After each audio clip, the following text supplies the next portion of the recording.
Olá, muito bom dia. Começa agora o programa Trocando Ideias. É um programa realizado pela LPC Comunicações. Estamos aqui com o pastor Hernandes. Muito bom dia, pastor. Bom dia, Poliana. É um privilégio estar com você e um privilégio estar com todos aqueles que nos assistem. Obrigada.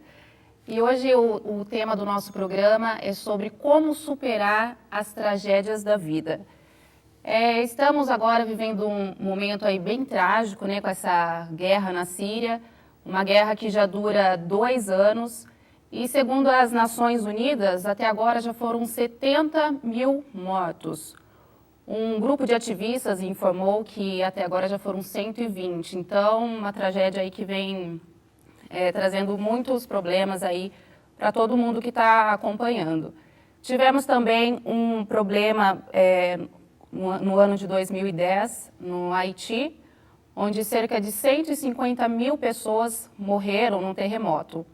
E esse ano, né, amanhã, dia 27, faz 7 meses que aconteceu a tragédia na Boate Kiss, onde muitos jovens, cerca de 240 jovens morreram, 242 jovens morreram nessa tragédia e outros 116 ficaram feridos.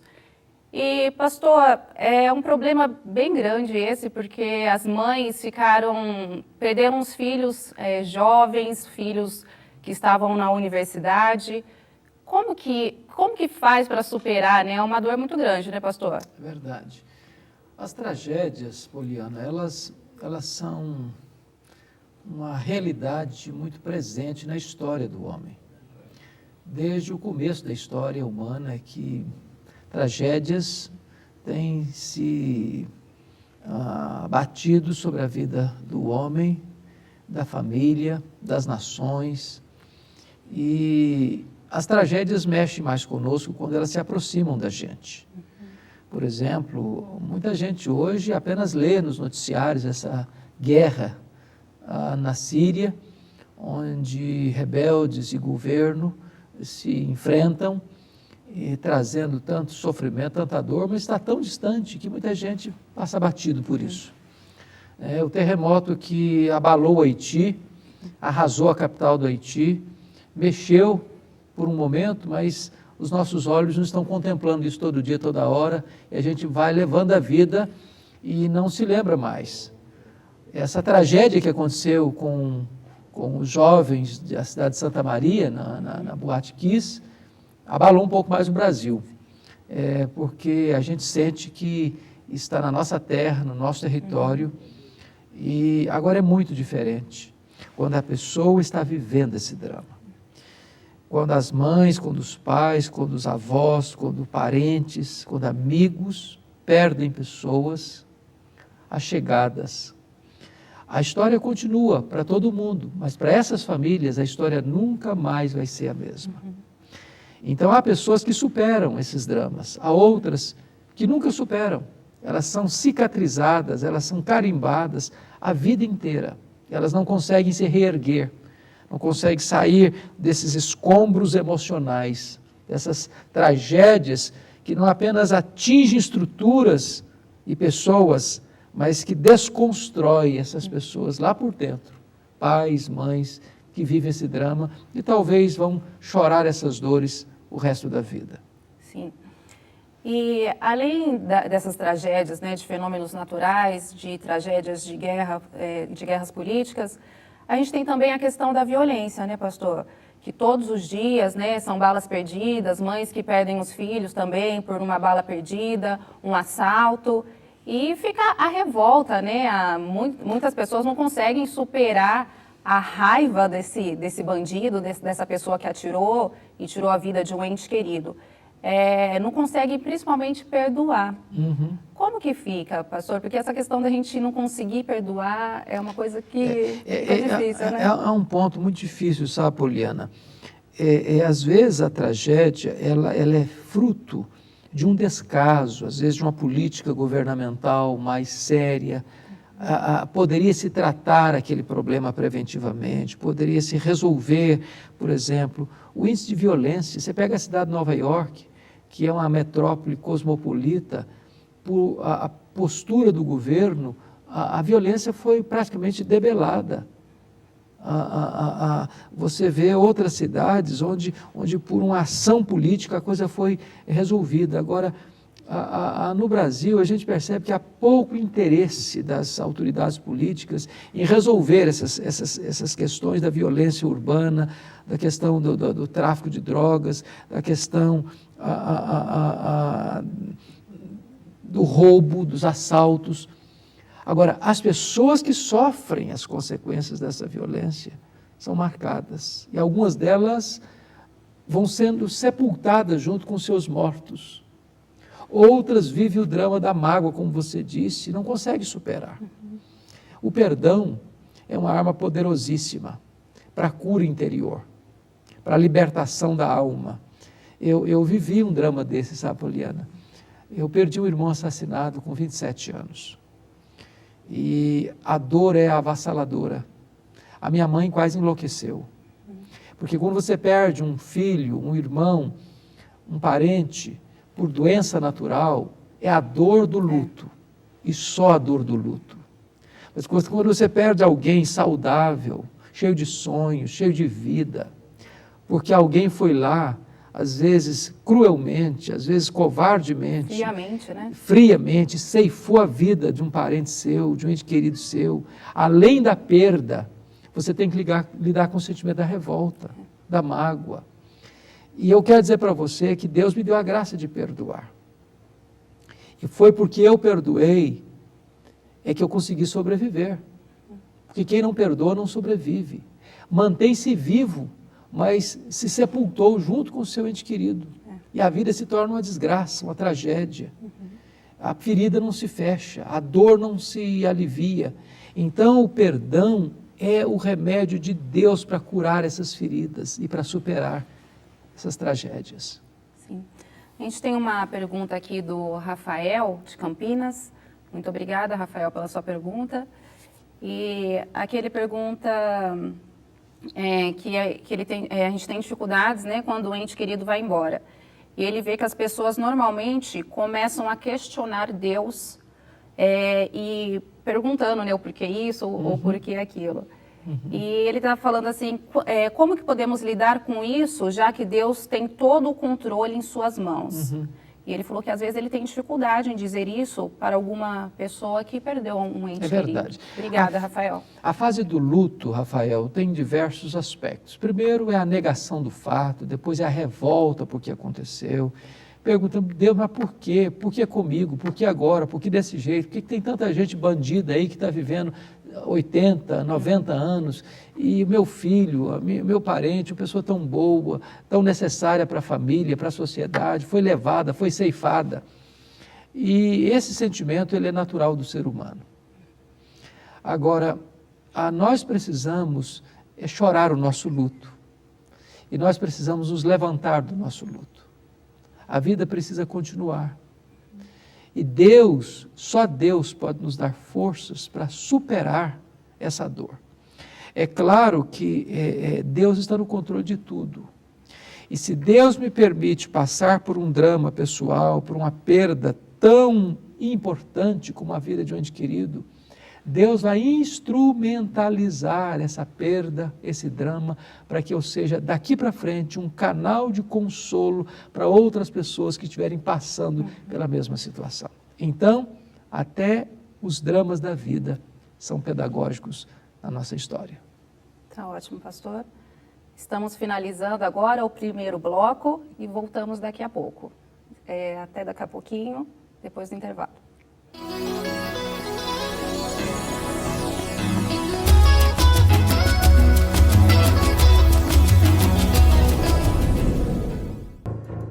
Como construir um casamento feliz e saudável. Na série de DVDs Casamento, um Mistério Divino, Hernandes Dias Lopes analisa o relacionamento conjugal em 4 volumes. Cada DVD contém uma mensagem. Adquira de segunda a sexta-feira pelos telefones 0800 119 105 ou 19 3741 3003. Também pelo site www.lojalpc.org.br. Transforme sua família com o DVD Casamento, um Mistério Divino.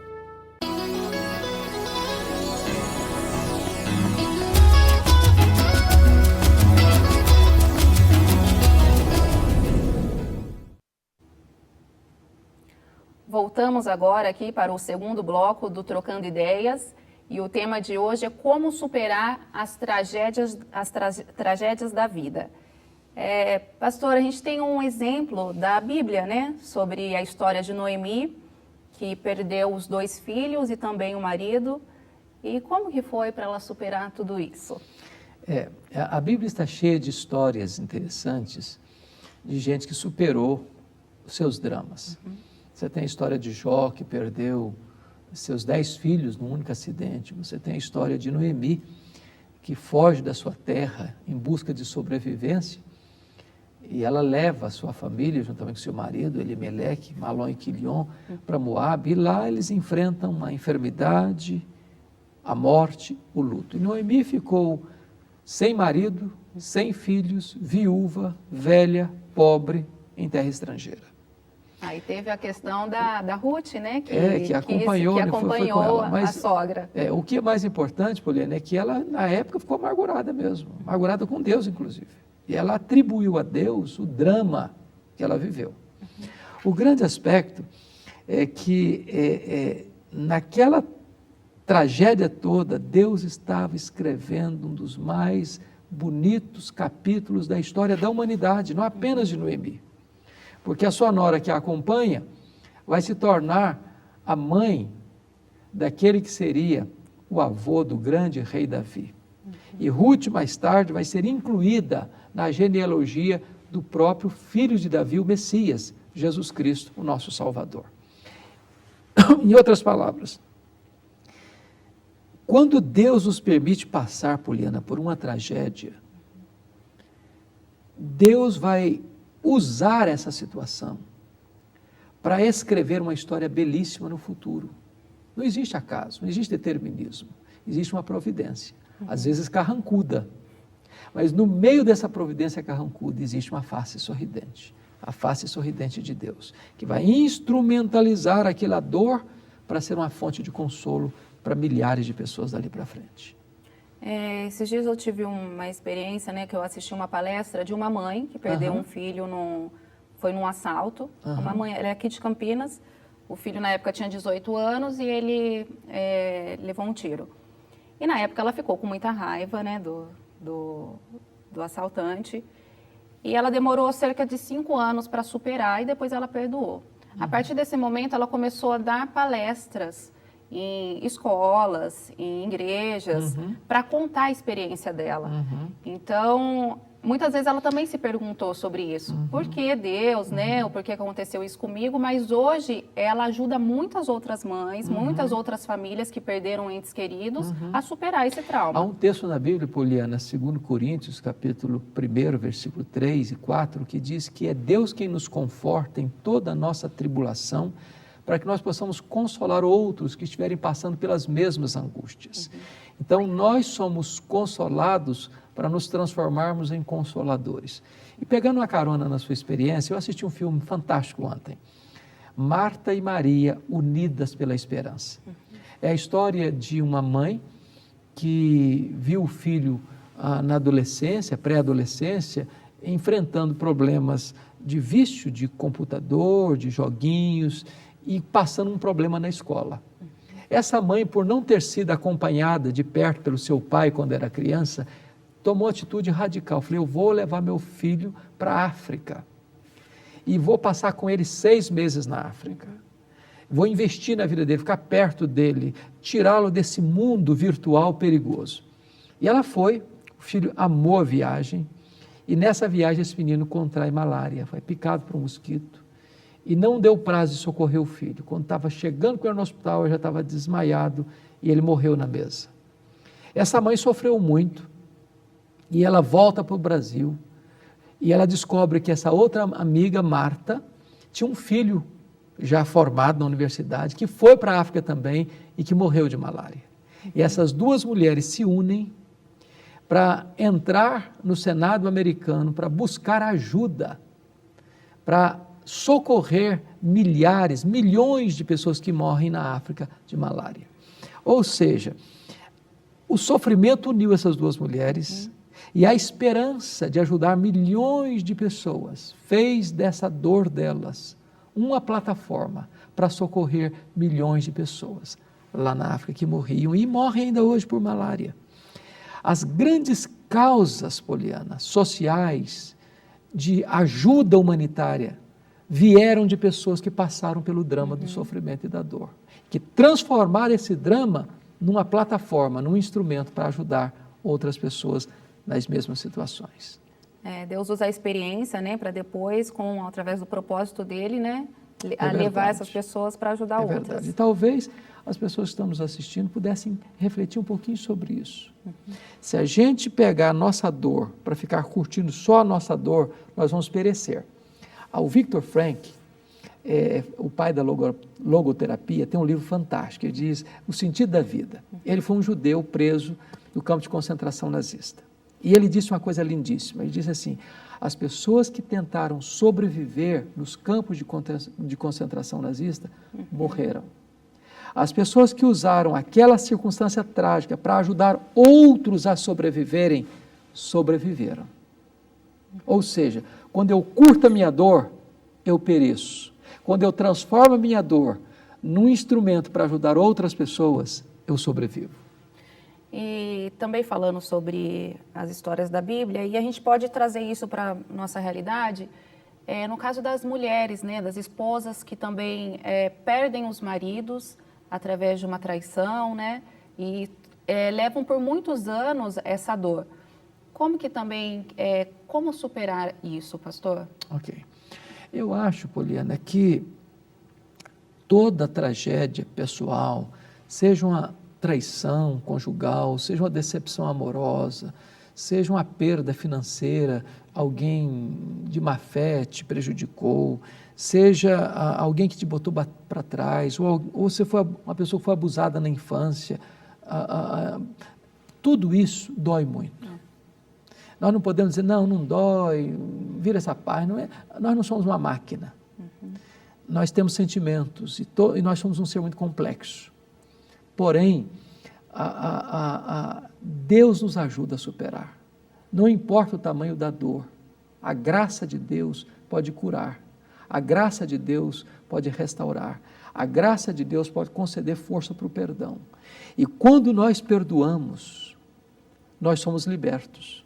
Porque guardar mágoa é uma autofagia, uma autodestruição. Quando nós limpamos o porão da alma, faxinamos, fazemos uma asepsia da nossa alma, das nossas emoções, pela terapia do perdão, então nós nos sentimos livres, leves, curados e mais. Agora sim podemos nos transformar em instrumentos de cura, de ajuda, de socorro para as outras pessoas. E essa questão do perdão é uma questão mesmo que cura completamente, né, pastor? E muita gente, às vezes, não entende essa questão de liberar perdão, né, de pedir perdão, principalmente quando o orgulho toma conta, né, pastor? Que perdão não é uma questão de justiça, né, Poliana? Vamos dizer, eu não perdoo a pessoa porque ela merece. Eu não perdoo a pessoa porque eu sou uma pessoa muito boa. Eu perdoo porque eu fui perdoado. Sim. E eu perdoo porque perdão é uma questão de misericórdia. Perdão é obra da graça de Deus em nós. E perdoar faz um bem enorme, enorme. Tira um peso, tira né? Tira um peso. Estamos finalizando agora o segundo bloco e vamos agora para o intervalo e voltamos daqui a pouquinho com Trocando Ideias. Muito obrigada.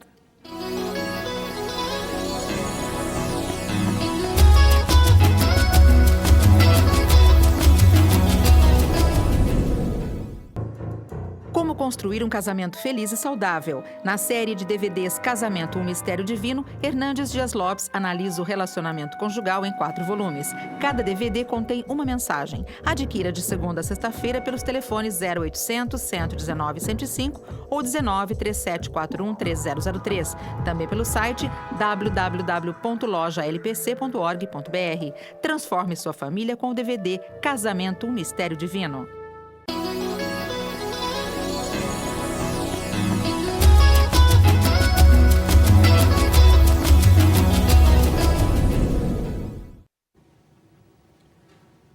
Voltamos agora para o último bloco do programa Trocando Ideias, aqui com o pastor Hernandes Dias Lopes. Pastor, e falando sobre as tragédias da vida, temos também algo que vem trazendo muitos problemas, né, para a nossa sociedade, que é a questão das drogas, né, adolescentes, até crianças que estão envolvidas com vários tipos de drogas, e a família sofre muito com isso, né? Famílias, tem dados que falam que até vizinhos, o usuário de droga, ele afeta muitas outras pessoas ao redor dele. E como que lidar, né, com uma situação dessa, pastor? Primeiramente, Poliana, eu acho que seria importante a gente observar a questão preventiva. É claro que é possível que haja um lar bem estruturado, onde os filhos são amados, onde eles recebem atenção, carinho, cuidado, e mesmo assim os filhos ainda, por uma questão de curiosidade, ou por uma questão de inserção ao meio social, este adolescente ou este jovem seja seduzido a experimentar a droga e se torne cativo, prisioneiro. Por outro lado, muito daquilo que existe hoje de prisão das drogas tem muito a ver com a desestrutura familiar. Sim. Com a falta de atenção dos pais, com a falta de diálogo dentro de casa, com a criação, às vezes, desleixada, descuidada. Porém, quando o fato surge, é uma realidade, aí algumas medidas precisam ser tomadas. Sim. Primeiro, amor. Não adianta gritar, não adianta brigar, não adianta maltratar, porque quando a pessoa se torna prisioneiro, ela não tem forças para sair por ela mesma. Varia de pessoa para pessoa, de contexto para contexto, cada pessoa reage de uma forma diferente. Então, é uma atitude de amor. A família precisa se unir para dar suporte a essa pessoa que está lidando com isso. Pode ser uma criança, um junior, um adolescente, um jovem, até mesmo uma pessoa adulta. Sim. Porque esse problema não tem fronteiras hoje. E, desta forma, quando há uma unidade da família, da igreja, da sociedade, uma confluência de fatores que vão ajudar, a possibilidade dessa pessoa sair, se libertar é muito grande. Agora, se a pessoa entrar num processo de revolta, de inconformação, e ainda mais joga essa pessoa para o abismo, a possibilidade da ferida se agravar, do problema se intensificar e dessa pessoa não conseguir sair é muito grande. É muito grande. E tem uma questão também que amplia, porque, por exemplo, uma pessoa que dirige drogado, alcoolizado, ele acaba... A gente vê muitos fatos aí, né? Claro. Muitos protestos de familiares que estão protestando porque perderam uma pessoa porque o outro estava drogado. Quer ver uma coisa, atropelou. filha? Hoje, a gente fala às vezes das drogas ilícitas, né? Que é o que é a maconha, a cocaína, o crack e outras drogas. Mas existem as drogas chamadas lícitas, que é o álcool. Sim. Hoje, 50% dos acidentes de trânsito, das mortes hoje passionais, tem a ver com o alcoolismo. Sim. Né? Então, você vê uma pessoa alcoolizada no trânsito é pior do que uma pessoa que está com a arma na mão atirando. E esse é um problema seríssimo. As autoridades tentam resolver isso e não estão conseguindo. Até surge a lei, né? E depois fica por um lei tempo, seca, a lei seca, e depois não resolve não nada. resolve nada. Não resolve nada. Então, eu creio o seguinte, nós deveríamos pensar, do ponto de vista de família, sempre em agir preventivamente. Os pais dialogarem com os filhos, os pais conversarem com os filhos do perigo, os pais terem assim, um certo acompanhamento mais de perto, com quem os filhos andam, quem são os amigos dos filhos, que horas os filhos saem de casa, que horas eles voltam para casa, quais são os ambientes que eles frequentam. Então, às vezes um pai e uma mãe, para agir hoje de uma forma mais preventiva, se torna um pai um pouco chato. Porque é o pai que cobra, o pai que exige, o pai que acompanha, isso dá trabalho, isso exige atenção, isso exige tempo, mas o resultado disso é muito positivo. É muito positivo. Vale a pena, né? Vale a pena, vale a pena. E outro assunto de tragédia que acontece também muito entre as famílias, né, é o abuso sexual, né, pastor? em relação a... Tem até os pais que abusam dos filhos, tios, e isso gera uma revolta. Poliana, 70% dos abusos sexuais na infância tem a ver com parentes. Por quê? Porque, via de regra, nós não suspeitamos de um parente, de um primo, de um tio. Então, o que acontece? O menino vai para a casa do tio, a gente confia. Sim. Tá seguro, está bem guardado, está bem protegido. E, às vezes, esse tio ou esse primo maior é o grande predador. É o grande predador. E hoje é sabido o seguinte, que quando uma menina é abusada, ela fala mais. Quando um menino é abusado, ele não fala. Sim. Porque e tem hoje, a ameaça também, né, pastor? Ameaça, por exemplo. É sabido hoje que muitas das crianças, juniores e adolescentes que entram para o lado da homossexualidade foram abusadas tem na a infância, ver sim. com o abuso desta criança lá na infância. E a primeira coisa que eu acho que pode ajudar nesse processo, Poliana, é o diálogo. É a criança, é o adolescente ter liberdade de abrir o coração com os pais e não serem mais penalizadas pela tragédia que já sofreu. E a família ter a capacidade de lidar com isso sem violência, porque às vezes a criança ela recebe o seguinte: se você contar para o seu pai e para sua mãe, vai morrer gente, vou matar seu pai, vou matar sua mãe, ou seu pai vai me matar, vai encrencar sua família. Então, essa família precisa ter controle emocional para lidar com essa tragédia sem provocar mais tragédia. Sim. Porque tragédia não resolve tragédia. Né? Então, eu penso que é preciso ter muita graça de Deus, muito controle emocional, muita habilidade emocional para socorrer essa pessoa que foi abusada, para que ela se cure, para que ela se liberte, para que ela se restaure, para que ela prossiga a sua vida com saúde emocional. Certo. E a gente não tem mais nenhuma pergunta aqui, mas em outras tragédias que nos afetam assim mais particular, né?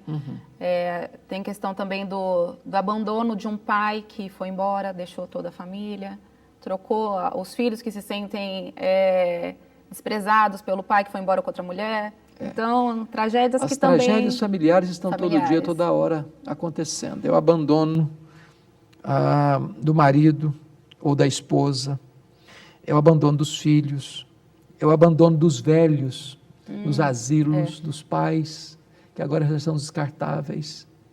Então, eu creio que nós temos que ter muita graça de Deus para lidar com isso. De um filho que foi abandonado, de uma esposa, de um marido que foi abandonado, de um pai, de uma mãe, de um avô, de uma avó que foram abandonados. Deus precisa nos dar graça para lidar com isso. E qual a mensagem que o senhor tem agora nesse finalzinho aí para falar para o pessoal sobre as tragédias? Minha palavra para você que está lidando com isso.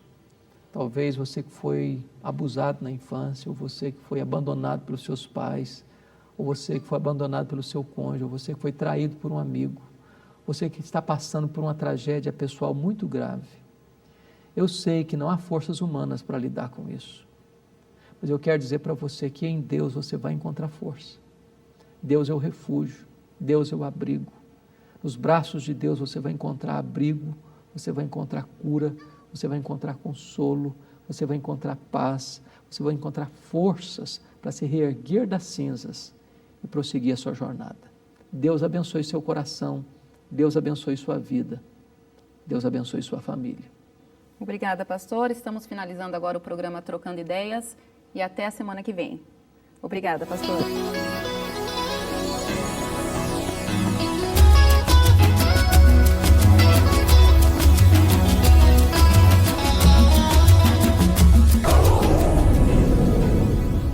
LPC Comunicações. Há 3 décadas produzindo inúmeros programas de rádio e TV que chegaram e ainda chegam não somente em toda a extensão do território nacional, como também em diversos países da América Latina, América do Norte, Espanha e África. Produções em vídeo digital, Full HD, para veiculação em emissoras de TV, distribuição em Blu-ray transmissão via satélite ou através de tablets e smartphones. Convergência digital para atingir o que o mercado precisa. Para atingir esse patamar, contamos com modernas instalações. São quase 2.000 metros quadrados de área construída e ambientada nos padrões técnicos. 2 estúdios com isolamento e tratamento acústico, um com 140 metros quadrados e outro com 70 metros quadrados para gravações em áudio e vídeo. Câmeras de alta definição, iluminação dimerizada, profissionais capacitados. Auditório, camarins e estacionamento fácil. Além de 2 salas técnicas para controle de gravação, salas de áudio e estúdio musical. Somamos a essa estrutura salas de produção, 6 ilhas de edição com os mais avançados softwares de composição, finalização e computação gráfica. À semelhança de grandes emissoras de TV, contamos com equipe formada por cenógrafos, figurinistas, jornalistas, designers, editores, cinegrafistas, eletricistas, diretor de cena e de fotografia. Constante busca por formatos inovadores, interatividade e soluções tecnológicas. LPC Comunicações, tornando real o que você imagina.